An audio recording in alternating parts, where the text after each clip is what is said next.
Let's see suspension. Suspension are the biphasic liquid dosage form of a medicament in which finely divided solid particles are dispersed in liquid or semi-solid vehicle. म्हणजे suspension हा बायफेजिक liquid dosage form आहे. बायफेजिक म्हणजे दोन phase, bi म्हणजे दोन. Biphasic liquid dosage form of a medicament in which finely divided solid particles, म्हणजेच finely divided जे solid particles आहेत, फायनली डिवायडेड म्हणजे छोटे छोटे असे solid particles are dispersed in a liquid or semi solid vehicle. जे फायनली डिवायडेड सॉलिड पार्टिकल्स आहेत ते डिस्पर्स होतात लिक्विडमध्ये किंवा सेमी सॉलिड व्हेकलमध्ये. पार्टिकल साईज रेंज याची असते 0.5 to 5 micron. The solid particles acts as a dispersed phase whereas liquid vehicle act as a continuous phase. म्हणजेच यातले जे सॉलिड पार्टिकल्स आहेत ते डिस्पर्स्ड फेजमध्ये असतात, जसं की लिक्विड व्हेकल हे कंटिन्युअस फेजमध्ये असते.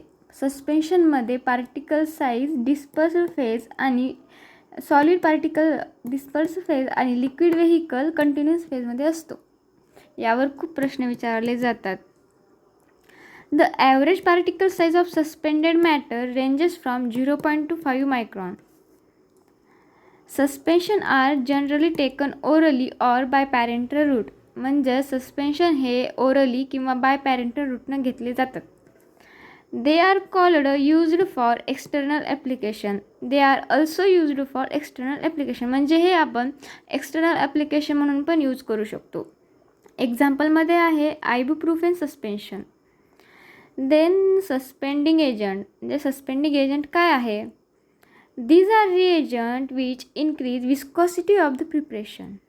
These are reagents which increase वाढवतात viscosity of preparation so that the solid particles remain suspended in the preparation for long period of time. म्हणजे सस्पेंडिंग एजंटमध्ये काय असते तर ते इन्क्रीज करते विस्कॉसिटी प्रिपरेशन, जेणेकरून solid particle remain suspended in the preparation for long period of time, म्हणजे खूप वेळेसाठी प्रिपेअर केले जाते.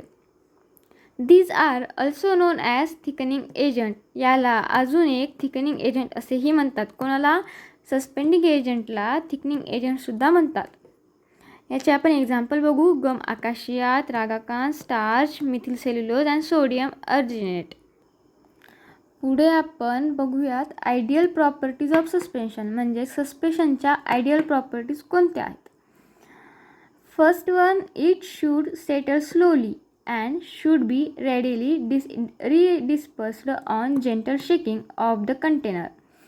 आपण बघतो आपण ज्यावेळेस सस्पेन्शन, ज्यावेळेस आपण लिक्विड ओरल जे यूज आणतो सस्पेन्शन, त्यावर लिहिलं असते शेक वेल बिफोर यूज.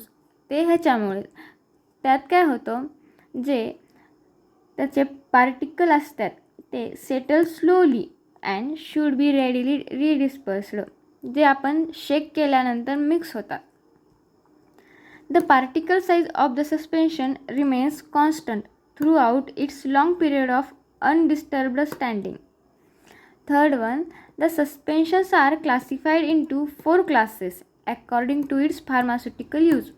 म्हणजेच फार्मास्युटिकल यूजच्या अकॉर्डिंग त्यांनी सस्पेन्शनचे क्लासिफिकेशन केले आहे. First one, oral suspension. B, parenteral suspension. C, ophthalmic suspension. And last one, D is a suspension for external use.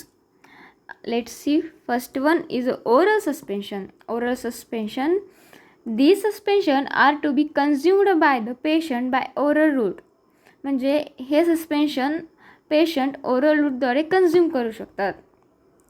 Oral suspension generally contain flavouring and sweetening agent to mask the bitter taste of the drug. काही tablets सस्पेन्शनमध्ये, liquid suspension ते असतात, त्यामध्ये एक bitter taste असते किंवा unpleasant smell जी आपल्याला नकोशी वाटते. त्याच्यामुळे आपण त्याच्यामध्ये फ्लेवरिंग एजंट फ्लेवरसाठी आणि स्वीटनिंग एजंट स्वीटनेससाठी ॲड करतो. Next one is a parenteral suspension. The suspension which are administered by parenteral route are called parenteral suspension. जे सस्पेन्शन ॲडमिनिस्टर्ड बाय पॅरेंटल रूट्सद्वारे ते घेतले जातात त्याला पॅरेंटल सस्पेन्शन असे म्हणतात. Ophthalmic suspension. These are not commonly used as compared to eye drops. These are prepared only in those cases when the drug is insoluble in desired solvent or unstable in liquid form. पुढे suspension for external use. These suspension are meant for external use. हे suspension external यूजसाठी तयार केले जाते, जसं की lotion, body lotion तुम्हाला माहीतच आहे, किंवा इन्हेलेशन, आपण इन्हेल करतो, सर्दी झाल्यावर आपल्याकडे इन्हेलर असतो ते वाले. तर हे येतात सस्पेन्शन फॉर एक्सटर्नल यूजमध्ये. तर अशा प्रकारे हा पूर्ण आपण सस्पेन्शन पाहिला आहे. थँक्यू.